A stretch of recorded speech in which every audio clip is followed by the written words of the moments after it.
பாடி slow மெட்டபாலிசமா இருக்கா? இப்ப நான் சொல்ல போற சிம்டம்லாம் உங்களோட பாடியில இருக்கு அப்படின்னா உங்களுக்கு ஸ்லோ மெட்டபாலிசம் இருக்கு அப்படின்னு அர்த்தம். Hi, myself Ashwini Silvaraj. I'm a certified nutritionist. Number 1, காலையில் எழுந்த உடனே பசிக்கவே பசிக்கல அப்படின்னா உங்களோட மெட்டபாலிசம் ரொம்ப ஸ்லோவா இருக்கு.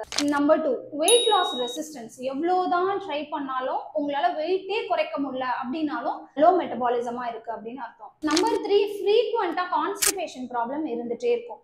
நம்பர் 4, 1200 கேலரிஸ்க்கு மேலதான் உங்களால சாப்பிடவே முடியும்.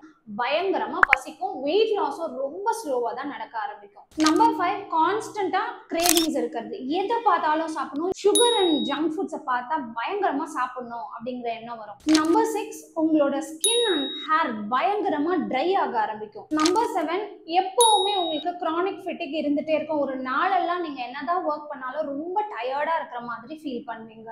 நம்பர் 8, பயங்கரமா ஹேர் ஃபால் ஆகும். உங்களுக்கு இந்த பால்ட் எல்லாம் தெரியற அளவுக்கு ஹேர் தின்னிங்கும் ஆகும். இந்த ஸ்லோ மெட்டபாலிசமை எப்படி இம்ப்ரவைஸ் பண்ணிக்கிறது அப்படிங்கிறதுக்கான டிப்ஸ் அண்ட் ட்ரிக்ஸ் நான் கீழே கேப்ஷன்ல கொடுத்துருக்கேன்.